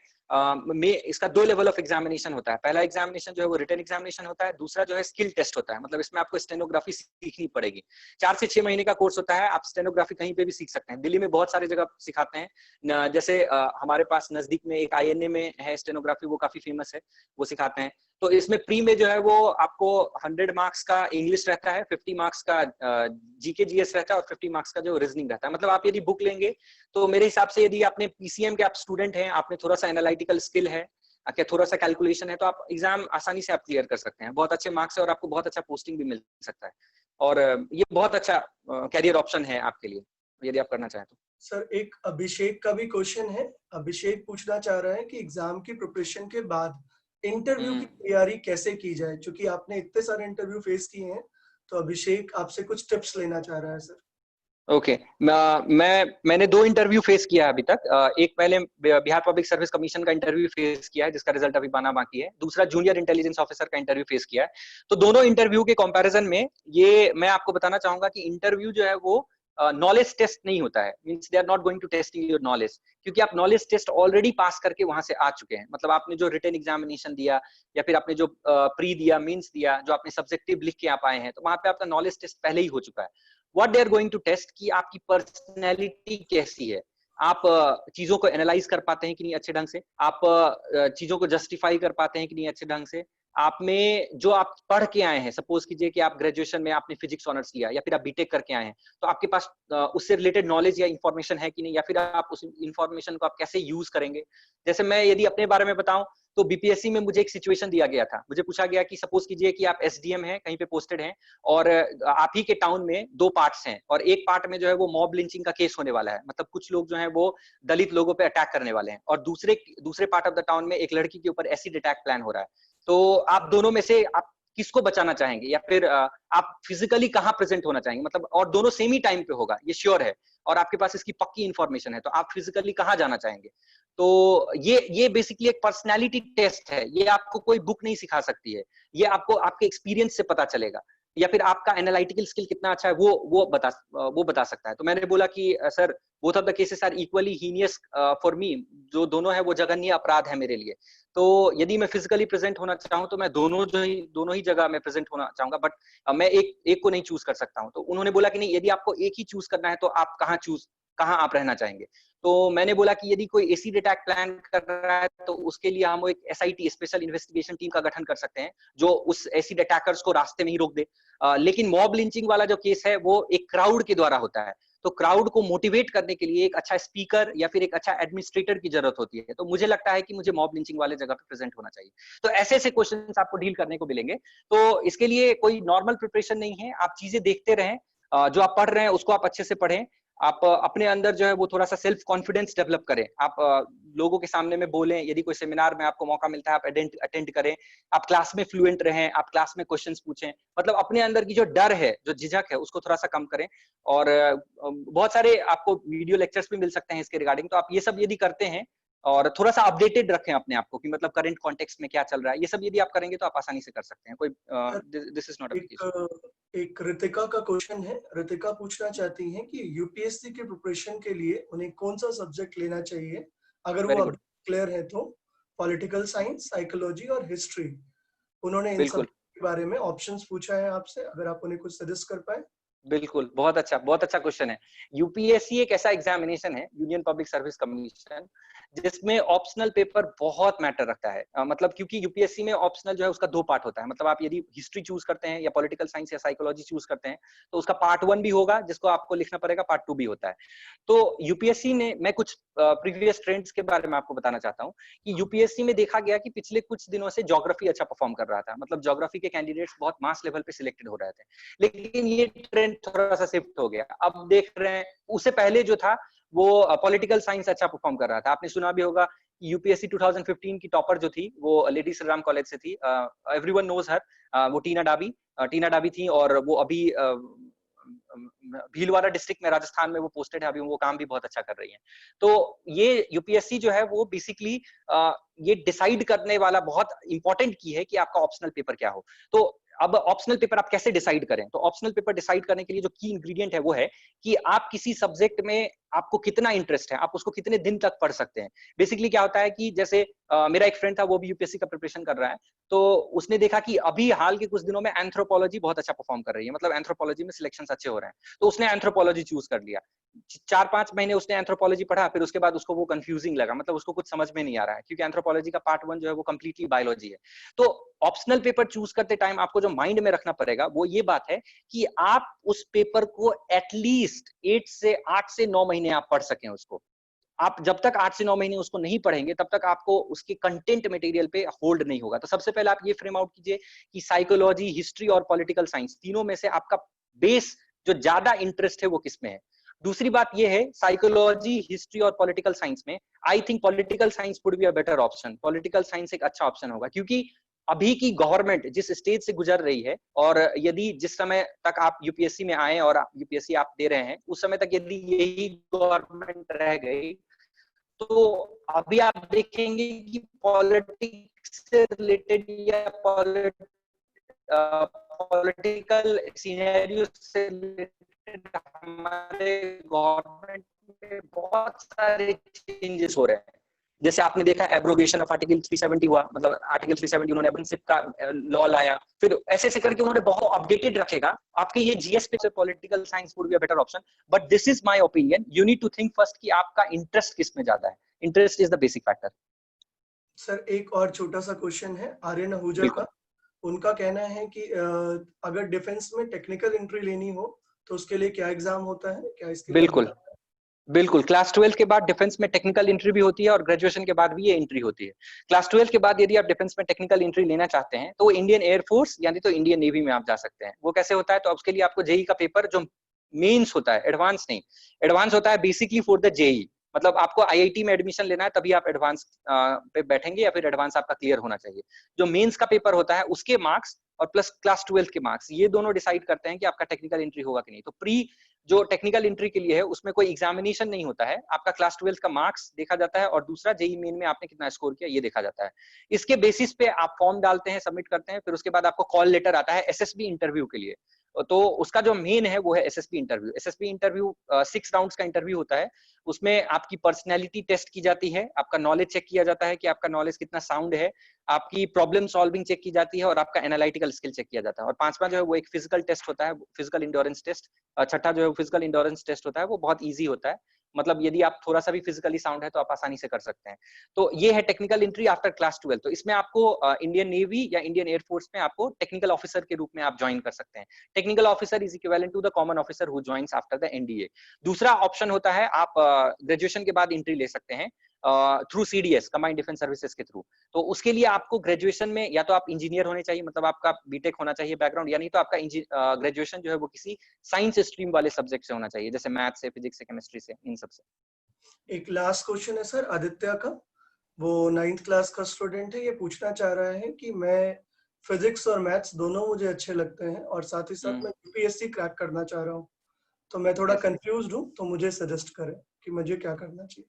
अभी क्लास 9th में आप हैं तो आपका बेस बनाने का टाइम है अभी। यदि आप यूपीएससी क्रैक करना चाहते हैं तो बहुत अच्छा आपके पास टाइम है। आप कुछ कुछ चीजों का ध्यान रखें। सबसे पहले आप क्या करें कि जो आपका बेसिक कोर मटेरियल है, आपका सब्जेक्ट है, जैसे यूपीएससी में भी आपने देखा होगा या फिर आप यदि थोड़ा सा भी एक्सप्लोर किया होगा आपने, तो आपने देखा होगा कि यूपीएससी का भी जो ग्राउंड वर्क करते हैं जो लोग, या फिर कोई भी पब्लिक सर्विस कमीशन का जो लोग ग्राउंड वर्क करते हैं, वो लोग जो है वो पहले एनसीईआरटी को कवर करते हैं। एनसीईआरटी स्टार्ट करते हैं वो 6, 7, 8, 9, 10, 11, 12 कवर करते हैं। तो क्योंकि आप अभी क्लास 9th में हैं और आप ग्रोइंग फेज में हैं, तो आप अपने सिलेबस मटेरियल को पहले अच्छे से पढ़ें। सिलेबस मटेरियल मतलब एसएसटी में थोड़ा सा अच्छा इंटरेस्ट बना के रखें। आप साइंस थोड़े अच्छे से पढ़ें, वो आपको काम आएगा आगे जाकर। दूसरा आप ये चीज कर सकते हैं कि आप थोड़ा थोड़ा जो है वो कोई मैगजीन पढ़ना, ऐसे ही मतलब फ्री टाइम में आप स्टार्ट कर सकते हैं, या फिर न्यूज़पेपर पढ़ना कोई एक आप फ्री टाइम में स्टार्ट कर सकते हैं। मतलब बहुत सारा एक ये ऑब्जर्वेशन देखा गया, जैसे मैं टीना डाबी का ही बात कर लूं या फिर अक्षित जैन का बात कर लूं, ऐसे जो यूपीएससी टॉपर्स हैं उन्होंने बताया कि मतलब वो 6 साल से, वो 7 साल से, मतलब since he was in class 7, 8 या 9, 10th में थे तभी से वो ये मैगजीन पढ़ रहे हैं, या फिर वो जो है वो न्यूज़पेपर पढ़ रहे हैं। तो उन्होंने पहले से ही अपना मोटो बना लिया था कि नहीं मुझे यूपीएससी ही करना है। तो उससे क्या फर्क होगा आपको कि आपकी आंसर राइटिंग अच्छी होगी। मतलब जैसे आप अभी भी क्लास 9th में हैं तो आप सपोज कीजिए कि लिटरेचर में कोई आंसर लिखते हैं, क्वेश्चन का आंसर आप लिखते हैं, तो वो आप आंसर अच्छे से लिख पाते हैं या नहीं लिख पाते हैं, वो किस पे डिपेंड करता है कि आपके मन में उससे रिलेटेड कंटेंट है कि नहीं, और दूसरा आप अपने आइडियाज को एक्सप्रेस कर पा रहे हैं कि नहीं। तो जब आप कोई चीज पढ़ते हैं, कोई भी बुक वो हो सकता है, कोई भी मैगजीन हो सकता है, आपको यदि नोवेल में इंटरेस्ट है आप नोवेल पढ़ सकते हैं, आपको यदि करंट अफेयर्स में इंटरेस्ट है तो आप कुछ छोटा मोटा मैगजीन पढ़ सकते हैं। तो आप जो है सो ये सब चीज यदि करेंगे तो उससे आपकी आंसर राइटिंग अच्छी होती जाएगी। आप एसेज लिख सकते हैं या फिर आप देख सकते हैं कि एसेज कैसे हो रहा है। और एक चीज मैं सजेस्ट करूंगा, बेसिकली जो भी यूपीएससी का प्रिपरेशन कर रहा है या फिर जो भी यूपीएससी का प्रिपरेशन कर रहा है या करना चाहता है, या कोई भी एसएससी या सब का प्रिपरेशन करना चाहता है, जो हाई क्लास लेवल का जॉब का प्रिपरेशन करना चाहता है, आप राज्यसभा टीवी में एक बिग पिक्चर शो आता है, हर एक वेंसडे आता है मोस्ट प्रोबेबली, शायद मैंने भी बहुत दिन से नहीं देखा है। तो वो राज्यसभा टीवी में जो बिग पिक्चर आता है वो आप देखें ही, चाहे आप किसी स्टैंडर्ड के हो, आप 7 के हो, 8 के हो, 9 के हो, 10 के हो, 11 के हो, 12 के हो, आप 1-2 बार देखेंगे आपको थोड़ा बोरिंग फील होगा, लेकिन बाद में आपको पता चलेगा कि ये काफी ज्यादा इंफॉर्मेटिव है। मतलब आपको अपने सिस्टम को, गवर्नमेंट सिस्टम कैसे काम करती है उसको समझने में ये आपको हेल्प करेगा। तो ये सब कुछ कुछ आप करें। अभी आप बहुत यंग हैं, अपने माइंड को आप फ्लरिश होने का टाइम दें, और फिर बाद में जो है सो आप कोर प्रिपरेशन जो है वो आप स्टार्ट कर सकते हैं। सर एक लास्ट क्वेश्चन रोशनी का और एक प्रज्ञा का, ये ले लेते हैं, लास्ट है। बिल्कुल बिल्कुल सर ये बिल्कुल। रोशनी का कहना है कि मैं चाहती हूँ आर्ट्स फील्ड में एक ऐसा सब्जेक्ट चूज करूं जो मुझे फाइनेंशियल सपोर्ट भी दे और साथ ही साथ आगे चल के प्रेस्टिजियस जॉब भी दे।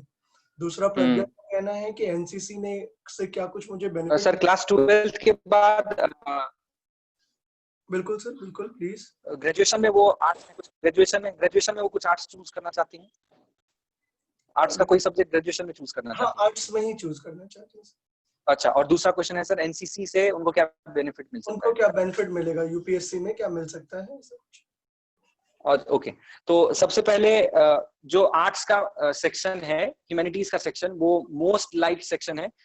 वैसे अभी थोड़ा सा ट्रेंड चेंज हुआ है, क्योंकि आजकल जो टॉपर्स हैं वो इंजीनियर बैकग्राउंड से होते हैं, आईआईटीएन होते हैं, क्योंकि आईआईटी करते हैं, फिर उसके बाद उनको लगता है कि नहीं, आईआईटी के बाद मुझे अच्छा जॉब प्लेसमेंट मिलेगा भी और जॉब सेटिस्फेक्शन नहीं मिला तो मैं क्या करूंगा, तो वो लोग यूपीएससी की प्रिपरेशन करना स्टार्ट कर देते हैं। तो थोड़ा सा ये चेंज हुआ है, लेकिन अभी भी आर्ट्स बैकग्राउंड वाले लोग जो है वो बहुत अच्छे पोजीशंस, बहुत अच्छा रैंक सिक्योर कर रहे हैं।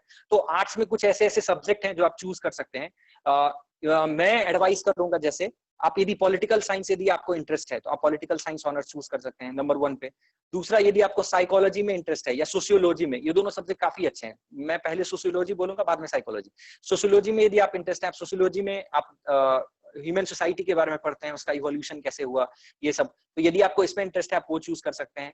उसके बाद यदि ज्योग्राफी, मतलब थोड़ा सा आपका माइंड कैलकुलेटिव है, तो आप वो चूज कर सकते हैं, या नहीं तो आप हिस्ट्री चूज कर सकते हैं। थोड़ा सा यदि आप चाहें तो इकोनॉमिक्स भी ले सकते हैं, लेकिन इकोनॉमिक्स थोड़ा सा डिफिकल्ट हो जाता है, आपको दूसरे चीजों का प्रिपरेशन करने का टाइम कम मिलेगा।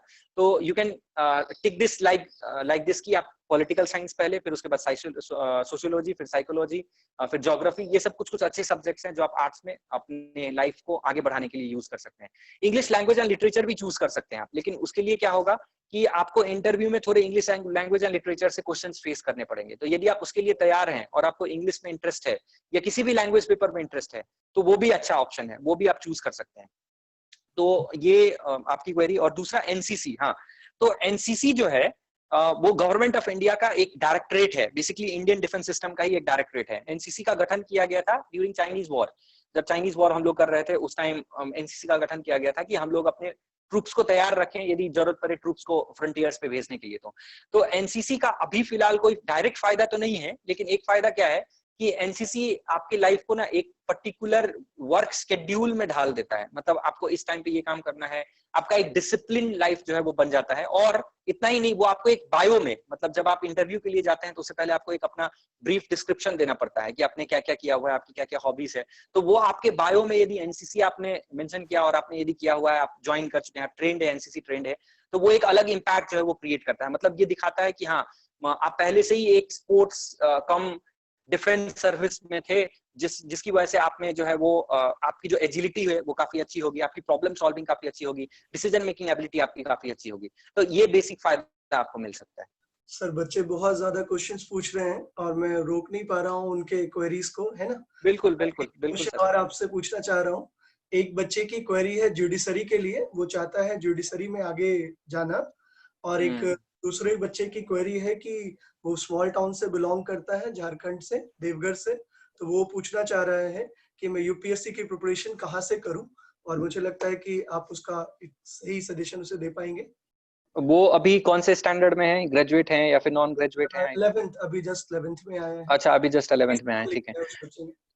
तो पहला क्वेश्चन था कि वो जुडिशरी एग्जामिनेशंस में कैसे जाएं। तो जी, जी। आप कॉमर्स लेकर क्लास 12th के बाद भी आप जुडिशरी एग्जामिनेशन में जा सकते हैं, साइंस लेकर भी जा सकते हैं। एक क्लेट का एग्जाम होता है, कॉमन लॉ एडमिशन टेस्ट उसको हम लोग बोलते हैं, जो क्लास 12th के बाद होता है।